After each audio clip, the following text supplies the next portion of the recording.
Welcome to Network Today, where we take you from meeting people to making money. And we got a special guest today. Although we're talking about making money all the time, right? How we go from the meeting people to making money. Right. But we're meeting people who make the money. Yes. And make the money Yeah, work we got better. the big shots now. That's exactly right. I don't know about that. That's exactly right. So you're going to love this because we have a very guest especial in Deanna Walker. Yay. She is going to be one of our key leader panelists of business leaders who slay networking, because she did, and will continue to do. And this is really an exciting leader panel that is going to be at ConnectFest. Yes. It is our anchor for the event on 8/2. You don't want to miss it, at VariSpace Las Colinas. 8/2, get your tickets. You'll find them at networktodaydfw.com. And one of the reasons we wanted Deanna is because not only is she bright and shiny, Keep talking. That's right. But you came to me through one of my networking partners who was networking with somebody else who said, Cheryl, I know the type of person you're looking for. You need to talk to Deanna.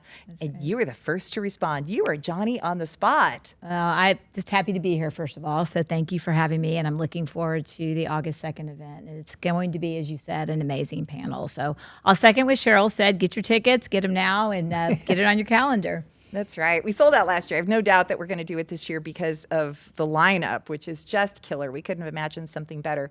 But what makes this so good, Deanna, is the fact that you walk the talk. Right? So your journey was fascinating on how you came to be the CEO of Venturity Financial Partners. And so can you walk us through that? Sure, absolutely. So at my core, my background is really banking and finance, and I did that for about 10 years. Stayed home for a couple of years while our kids were little, and then kind of got the bug to get back into it, and started looking around for options and opportunities, and got connected with Chris McKee at Venturity, which is an accounting outsourcing firm. We do a lot more now, but at the time we were really focusing on back office accounting. And this was early 2000s, so it's been a little bit of time. And they were looking for someone to really be out in the market and handle business development for them. And I just fell in love with the business model. So no formal sales training whatsoever. I was a banker. But just really passionate about serving, at the time, founders and business owners and helping them to solve problems through their accounting. I never would have thought that I would manifest my career through accounting, but I did. And when we started, we didn't have a lot of big budgets to do marketing or anything like that, so just started pounding the streets to talk to anyone that would listen to me about the benefits of having really great accounting and good information. And one thing led to another, and sort of became the CEO, but really kind of grew up through the business development side of the house. And been a lot of fun, get out in the market quite a bit, even though my personality is not one that's necessarily akin to that, but just really passionate about what we do. And more now people are listening to that, so it's super fun. It is fun. And Rob, how many people do you know that grew up in the power to sales side of life that moved into the financial leadership role like Deanna has? Really, I can't even count any of my fingers on that. None, zero. And that's what's really interesting. When I met her last month for the first time, it really was, I really enjoyed hearing her story. Like, again, she repeated today, because again, from Network Today's point of view, is we're interested in how the larger companies will support their sales team. Yeah. And it's so critical from the networking point of view. And we get lost sometime in corporate America where they don't support it. So I think that's what I really enjoyed, the philosophy and the business model of your company. Yeah, no, it was fun. I mean, we just got out there, and in the very beginning, I would talk to anybody who would listen to me about accounting. And a lot of times, crazy enough, it was CPA firms, bankers, the folks that were really struggling sometimes with their clients to get good information, because we sit on the same side of the table as our client. So we do the back office accounting. So it's a little bit different these days, but we weren't necessarily competing with the CPA firms that were focused on audit and tax at the time. So we helped them solve their problems and to get business, done on their side with their clients. Same with bankers. Mm-hmm. And so the nice thing about that is we didn't necessarily do a lot of like direct to company networking, but we would go to events where there were other referral partners, in attendance. So you meet one banker, well, they may have 15 or 20 portfolio companies that could be, a user of our service. Same with the CPA firms. And that's really how kind of we got started with that. And really, in the beginning, I was searching for folks that had really the same business philosophy in terms of their approach to handling clients. So that meant that it wasn't every single banker was the right fit, or even every single CPA firm. It was about finding those folks that really had just the interest of putting the best foot forward for the client as the outcome. And sometimes that may mean taking a step back, referring somebody else in if you're not the right fit.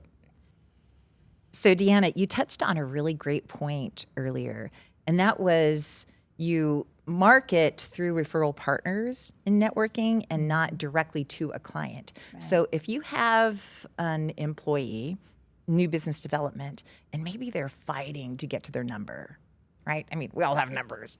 we do. So even though you're relationship based, I get that. We all have numbers. How do you help kind of cushion that blow or temper their zeal to sell and hit those numbers by building relationships? Because that's a longer game.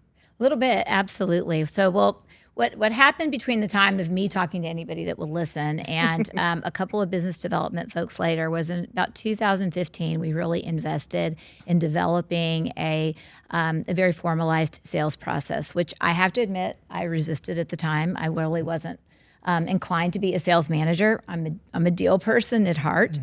And but we went ahead and did that, and so I transferred kind of my role from being someone who was necessarily always out there in the market to supporting those that were out there.